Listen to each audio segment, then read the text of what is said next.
All right.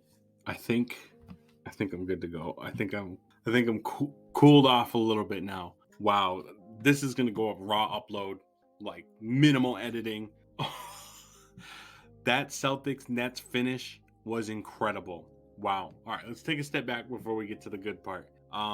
Like I just made a video, like I just said, this was going to be the most exciting first round matchup in the NBA in the playoffs this year. Memphis Grizzlies, they had a great game. It was really fun and whatnot. I think it was only fun because the Timberwolves were kind of coming off of that high, and they went in. They beat a 2 seed as a 7 seed, still went on the road. But if the Nets had come in and beat the Celtics, it would have been like, oh yeah, the Nets are showing why they're a really good team. Don't underestimate them. The Timberwolves one was they won their first playoff game in so many years. I think they lost in 5 against the Rockets, but regardless, it's only like 2 playoff wins in 18 plus years. This game, however, was so great. It was a close game in the first quarter, going back and forth.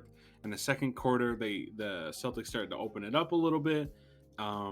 Just high energy, super physical game. I will say though, there was tons of fouls. Like it seemed like almost every 20 seconds there was a foul called in the first half, and then in that fourth quarter there was a lot of fouls called. Some things I want to point out that I missed in my last video. I forgot that Derek White and Daniel Tice were players on the Celtics, so my bad for disrespecting them. They had great impact this game. Obviously, Derek White's a starter. If I no, he's like their excuse me, he's like their sixth man. So he had huge impact. He had the bucket to put them up before Kyrie hit that three to make it. No, he had the bucket to put them down one to close it within one that allowed them to win by one. That we'll get to, but yeah, respect to those two. Dragic had a great game. Like I said, they're going to perform, but when it gets to game 5, game 6, potentially game 7, what does that look like? What is their impact going to look like at that point in time when they're having to play more minutes? Maybe they're in a better groove and they're not tired yet, like it would be like a conference finals when that fatigue a little bit starts to set in from the season and whatnot.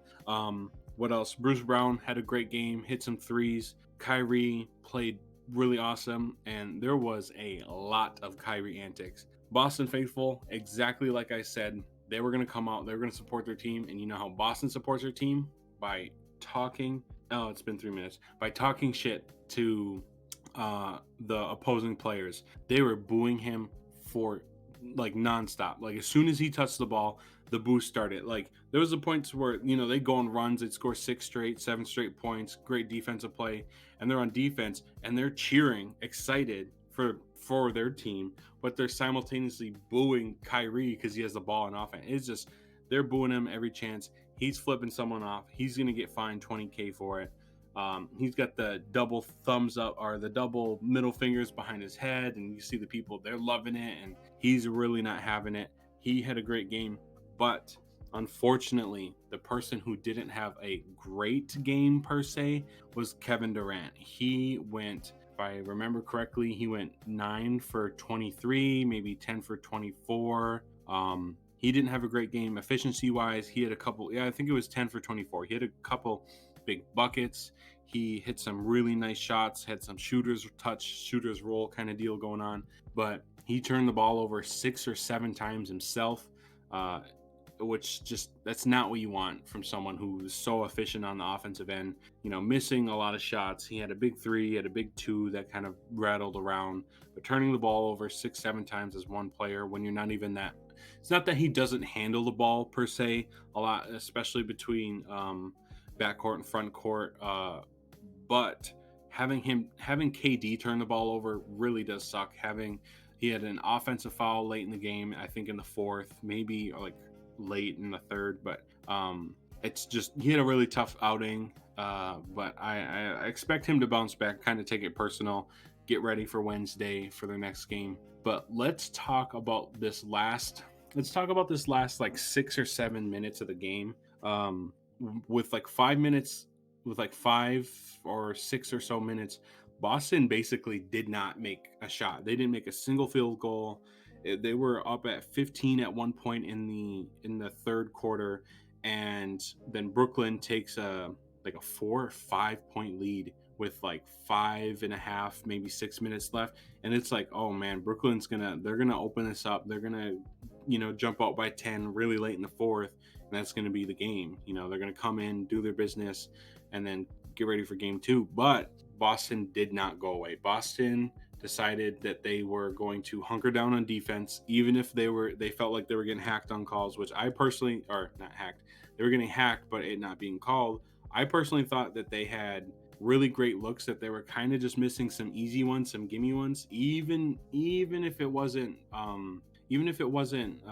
like no contact per se, or even if there was a little bit of contact, they were still missing like easy shots, which, the difference of like fouling jump shooters and then fouling, someone going for the rim. Like, do you let more contact happen at the rim than you do on a jump shot because they're jump shooters? That's the whole argument that there's being made there. But I think them getting out in transition and trying to make these shots was what's really helpful. And then the rebounding came in huge for Boston, like across the board. Funny enough, pun intended, whatever. Across the board, like I said, Al Horford had a huge impact on rebounding. Derek White had a great impact on rebounding. Smart had a great impact on rebounding. Tice had a good impact on rebounding. So them securing the ball to not let up a bunch of second chance points was really big, especially late in the game, so they can push it and get out in transition. Even if it wasn't full transition, put some pressure on Brooklyn's defense to get back. I think those last few minutes, it kind of snuck up on me. Not that it was like, oh, okay, there's like 2.5 minutes or 2 minutes, and there's a minute 40 left. Those 10-second increments towards the end of the game start to build up. And, it's like, oh man, Kyrie just hits like a really big three. It's tied 111. Kyrie hits a three, puts him up three with like 45 seconds left. It's like, damn, that might be the thing that starts the chain action of fouling and trying to catch up or whatever. But no, they hunkered down. They played some great defense. Boston played some great defense, and they got stops when they needed to. I don't remember like the 2 possessions before the big shot, but it was I think it might have been a missed layup. Might be what it was, but obviously they got the stop, and then that's when Derek White had it was like kind of like a half drive. I don't know if he fully drove the ball, but he got in the paint and he made that shot, and he slipped and fell, landed on his butt really hard. Almost seemed like he could have got hurt, that they probably could have been a foul. Maybe the refs decided to swallow the whistle at that point in time, but they looked really good, got it within 1, and there's like 38 seconds left, or maybe 34 seconds left, I think is what it was, something like that.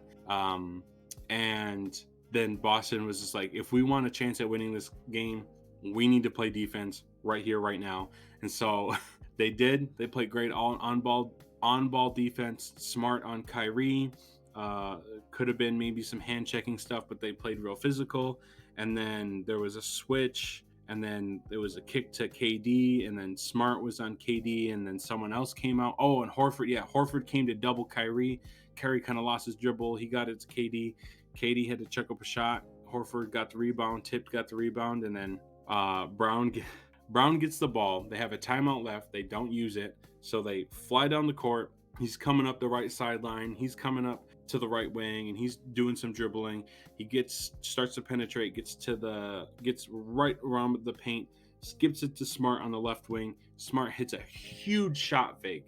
I think Brown goes for the shot contest, and Claxton goes for the pressure to stop. He doesn't come off the dribble, but bites on a shot fake. And then when he goes up for the shot fake, I noticed this actually after watching the shot fake a bunch, and they showed the play a bunch. Claxton jumps up and then lands, slips a little, and tries to stand back up, and then slips again. And it looks like he slipped with his right leg, and then his left leg extended, but he couldn't stand up fully, and kind of deer-legged it, and he looked a little awkward. But it looked like he might have injured his right hip. He held it, and then he didn't get back up because he wasn't getting back to the play. But it looks like he held his right hip for a second, and then obviously Smart goes. I thought he was passing to Derek White, and he goes with 2-hand overhead. Tatum catches it, lands into a spin move around Kyrie, avoids it, and then just lays it up with like 0.2 seconds left. Buzzer goes off. Game is over. Initially, they waved it off, which I think that's wild. They didn't just say it was good or like they waved it off and then they were going to review it.